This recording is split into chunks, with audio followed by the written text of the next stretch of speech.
유부남, 유부녀와 불륜을 저지르는 사람들을 소위 말해서 이제 상간자라고 하죠. 그런데 이분들 중에는 의외로 되게 로맨티스트, 사랑꾼인 사람들이 있어요. 자기의 불륜 상대를 철석같이 믿다가 오히려 뒤통수를 맞고 이런 경우 되게 많거든요. 제가 사례를 하나 말씀드릴 텐데 들어보면은 정말 골 때립니다.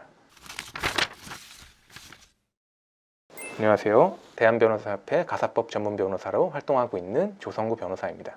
변호사님이 지금까지 본 것 중에 가장 기억에 남는 상간자 사례가 있으신가요? 하나 딱 생각이 나요. 제가 이제 직접 변호를 했던 상간 피고분인데 이분은 상간 소송을 3번 당했습니다. 같은 상대와 불륜을 하다가요. 제 의뢰인이 처음에 어떤 유부남과 바람을 핍니다. 그래서 상간 소송을 당했어요. 원고에게 이제 위자료를 줬고요. 상대방 아내분한테. 그런데 몇 개월 있다가 또 소송을 당했다고. 같은 사람한테. 여기까지는 좋아요. 그런데 또 1년 정도 있다가 또 그 사람한테 또 당한 거예요. 또 똑같은 유부남과 만나서. 도대체 왜 그러시는 거냐라고 제가 2번째, 3번째 여쭤봤거든요. 이분이 하시는 말씀이 자기는 그 유부남, 남자친구를 믿었다라는 거예요.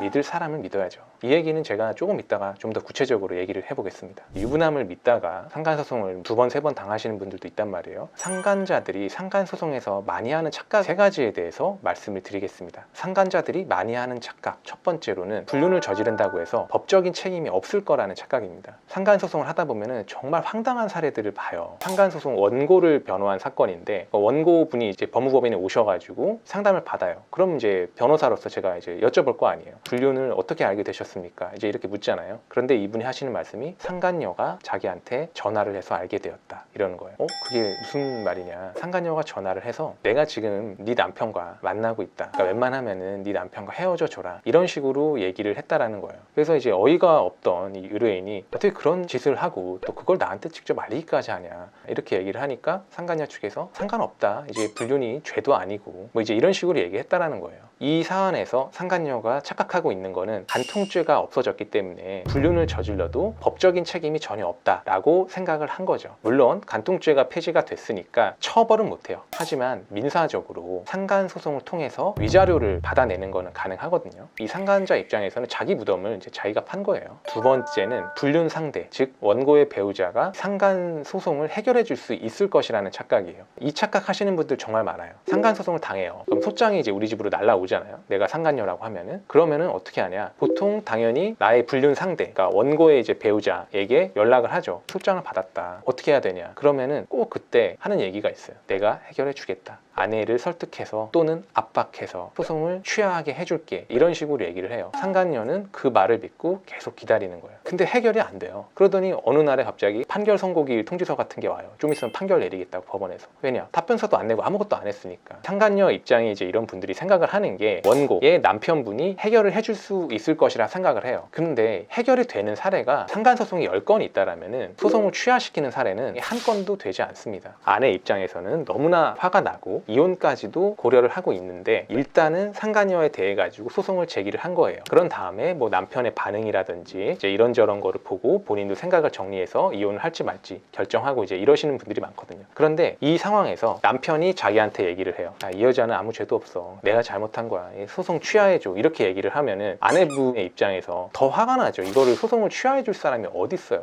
절대로 소송 취하를 안 해줍니다. 그리고 오히려 나중에 추가적인 서면을 제출을 해요. 상간녀가 내 남편에게 연락해서 상간소송 취하를 종용하고 있다. 책임을 회피하고 더 만나려고 하고 있다. 이제 이런 식으로 준비 서면이 와가지고 거기에 대해서 또 해명을 해야 되고 이제 이런 사태까지 발생할 수 있단 말이에요. 상간소송이 이제 시작이 됐거나 시작이 되려고 한다라면은 내 불륜 상대방이 해결해 줄 수 있을 거라는 기대는 많이 갖지는 마세요. 이걸 해결해 줄 수 있는 사람은 변호사지 불륜 상대방이 아닙니다. 상간자의 착각 3번째는 내 불륜이 진짜 사랑으로 착각하는 겁니다. 상간녀 입장의 분들을 많이 변호하면서 이분들이 이제 저희 법무법인에 오셔가지고 상담을 할 때 왜 이 유부남을 만났습니까? 유부남인데. 그러니까 이제 이분들이 하는 얘기 중에 가장 이제 대표적인 게 유부남이기는 한데 아내와는 사이가 굉장히 나쁘고 여기서 좀 더 나아가는 유부남들은 아내와 이혼 준비 중이다. 이런 식으로 얘기를 했다라는 거예요. 그러면서 이제 덧붙이죠. 내가 진짜 사랑하는 거는 너다. 이 말을 믿고 교제를 시작을 했다라는 거예요. 근데 실제로 이제 제가 했던 사건 중에는 이제 이런 게 있어요. 유부남이 피고에게 나는 이제 이혼할 거다 이렇게 얘기를 했단 말이에요.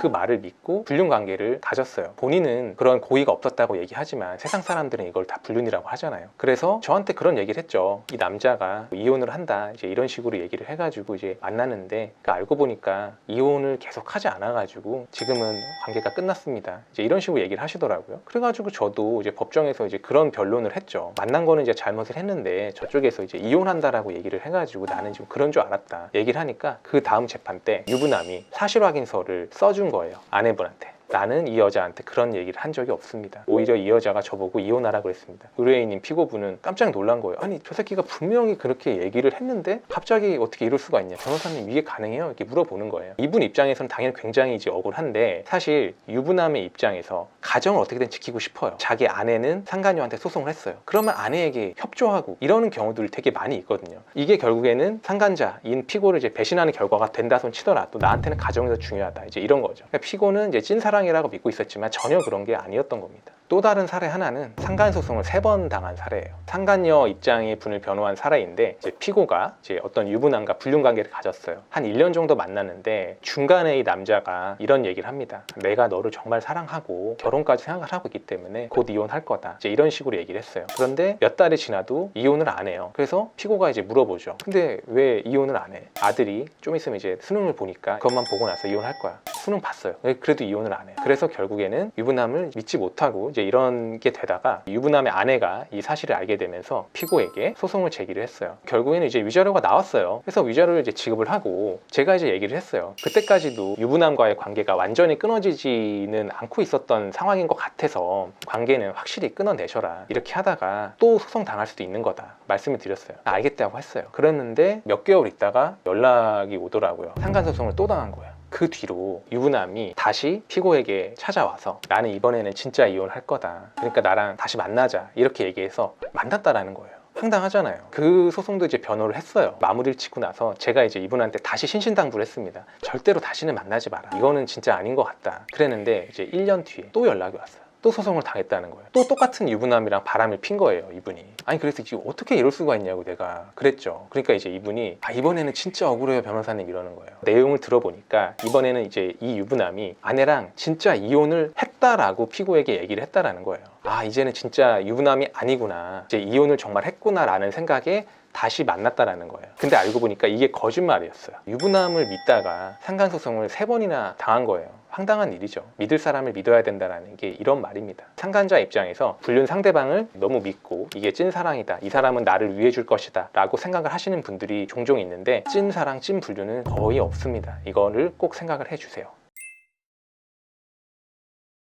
오늘은 이렇게 상간자들이 많이 하는 착각 3가지에 대해서 살펴봤습니다. 상간소송을 당했을 때 원고의 배우자가 이 사건을 다 해결해 주겠지 이제 이렇게 착각하시는 분들도 많은 게 현실입니다. 정말 다 착각이니까 절대 이제 이런 착각은 하지 마셨으면 좋겠고요. 일단 불륜을 저지르면 안 되겠고 유부남이나 유부녀의 말을 고지고대로 믿으면 절대 안 되겠습니다만은 일단 지금 불륜을 저질렀고 소송을 당했다라면은 지나간 사건은 어떻게 되돌릴 수는 없잖아요. 원고의 배우자가 아니라 변호사에게 도움을 받아야 됩니다. 상간 전문 변호사를 선임을 하셔서 어떻게 하면은 최대한 위자료를 낮추고 원만하게 좀 마무리를 지을 수가 있는지를 고민을 해보셔야 되는 상황이니까 저한테 연락을 주셔서 한번 상담을 받아보시는 거를 추천드리겠습니다. 그리고 제가 이제 일전에 상간소송 대처법이라는 이제 영상을 찍은 적이 있는데요. 이 영상도 참고를 해 주시면은 상간자 피고 입장에서 어떻게 소송에서 대응을 해야 되는지 아실 수 있을 겁니다. 지금까지 가사법 전문 조성구 변호사였습니다. 감사합니다.